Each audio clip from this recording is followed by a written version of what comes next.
Hello doctors, welcome back to Jabstudiesmetfun. I'm Dr. Aishwarya Mokal and this is part 1 for must know images of pathology.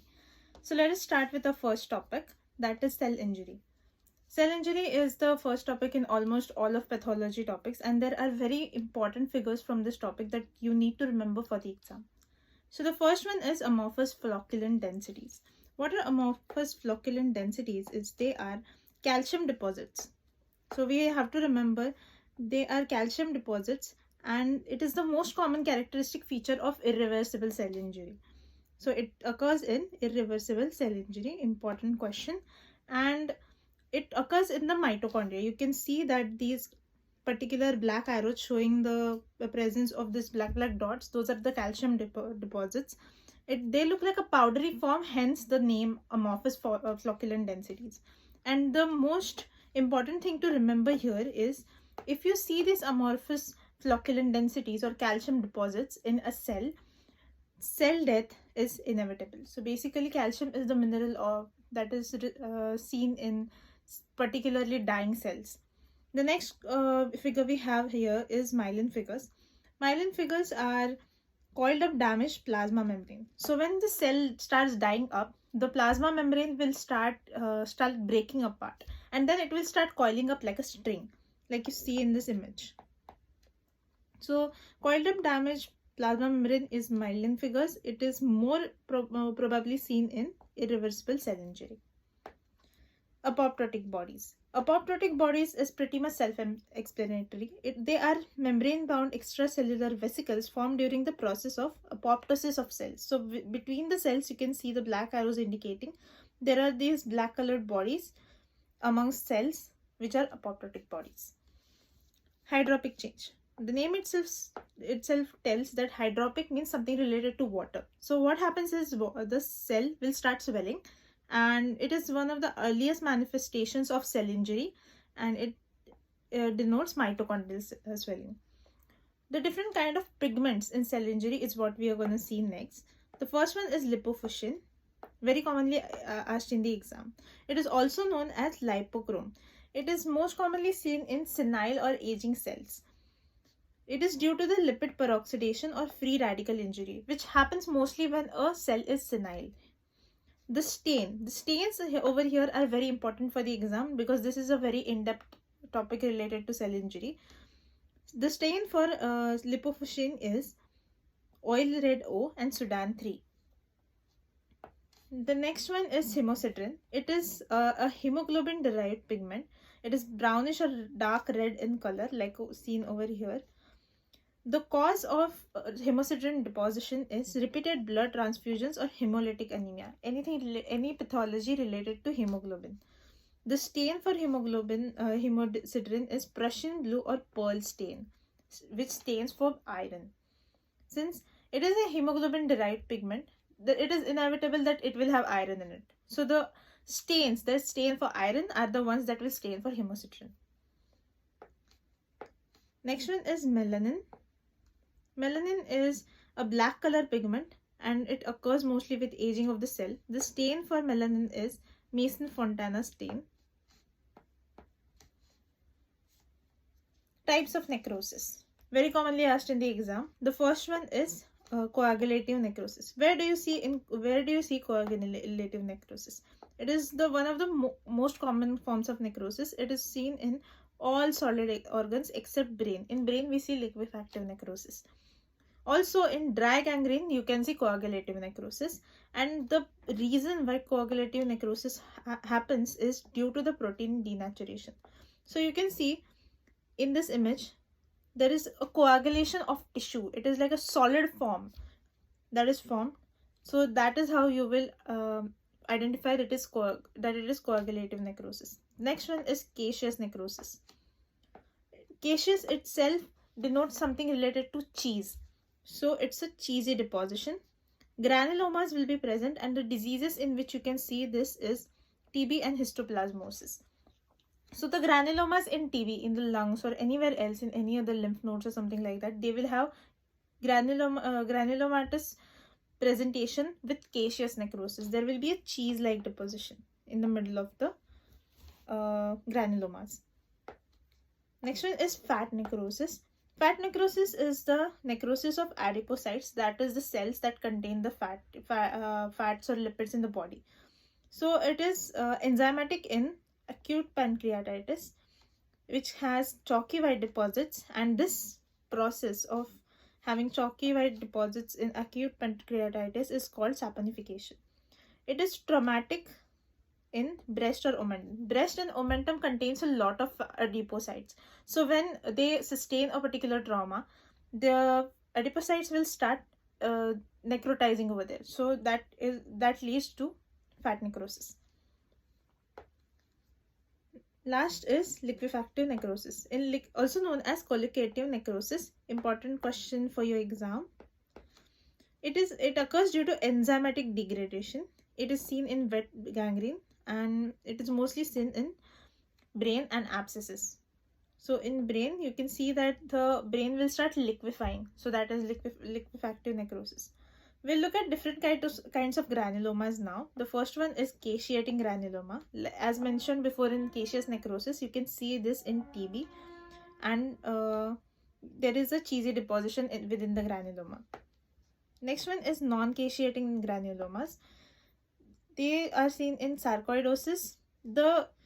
If you see caseating and non-caseating, the granuloma itself is not that different. Okay, so both of these, as you can see the images side by side, the granulomas themselves look pretty similar in shape and size, but the thing is, non-caseating, as the name suggests, they will be without caseous necrosis. There won't be a center of caseous deposition within it. They will just have cells dispersed within it.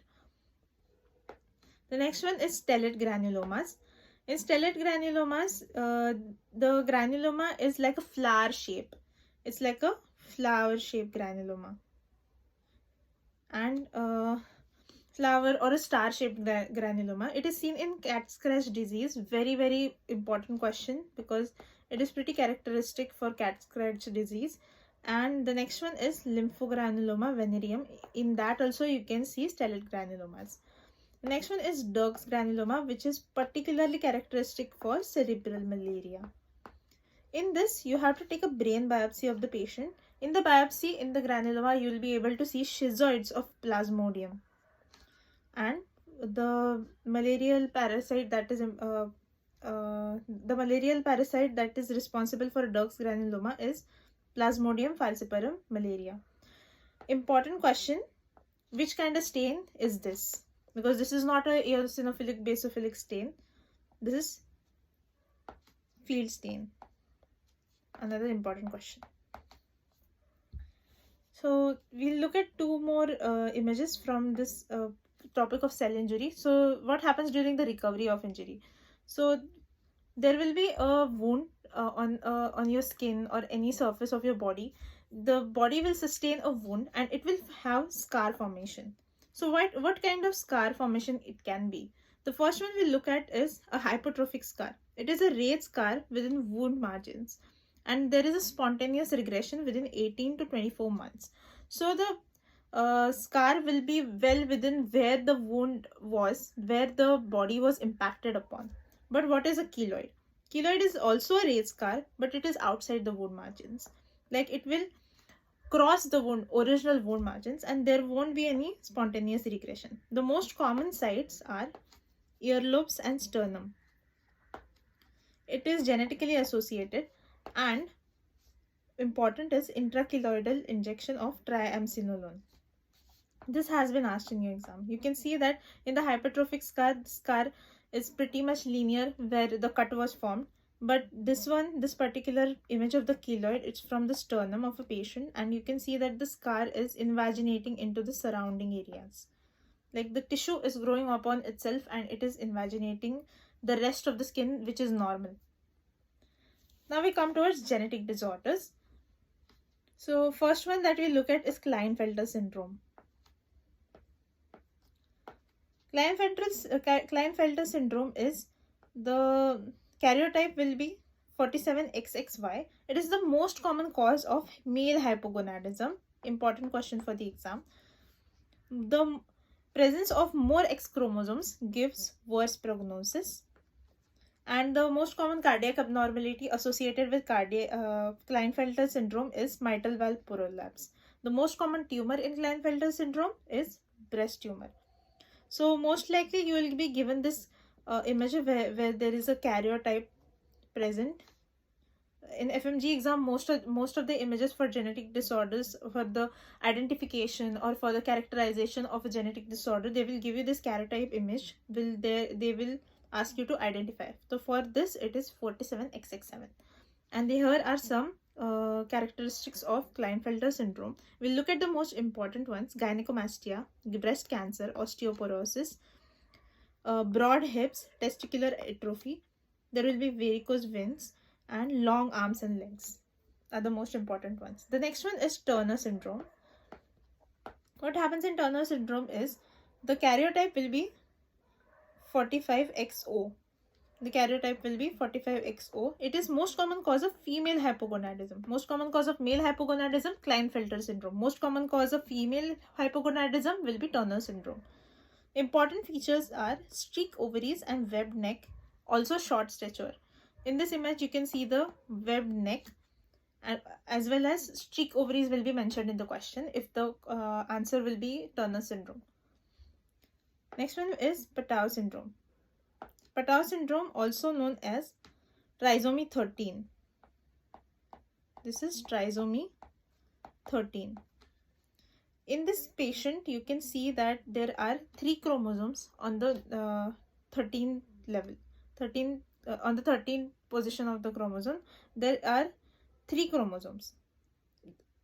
Cleft lip or cleft palate are one of the few characteristics that are mostly seen in a patient of Patau syndrome.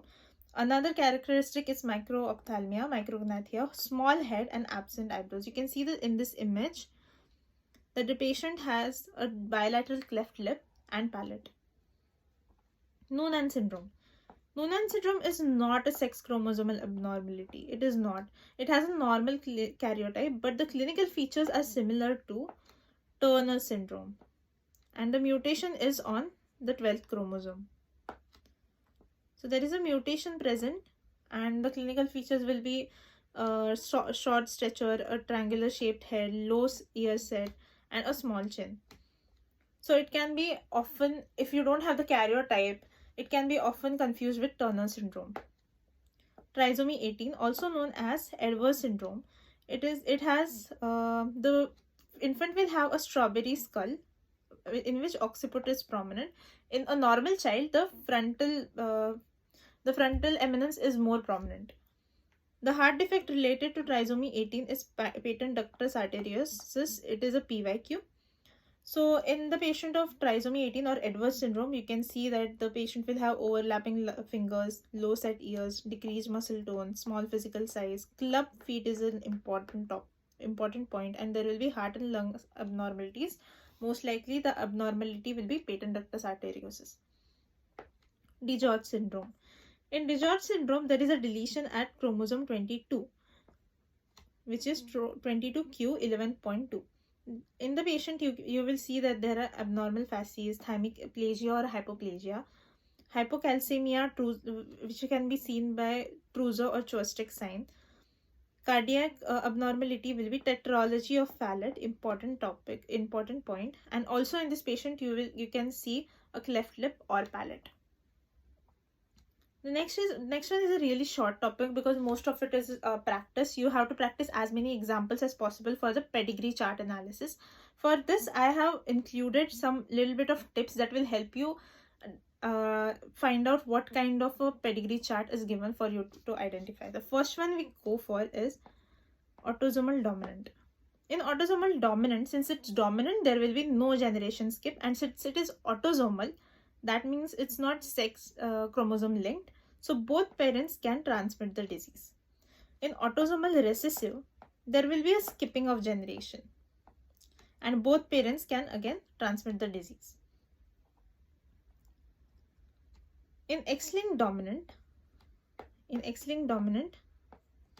since it is a sex chromosome related genetic disorder, it will be transmitted by the female parent.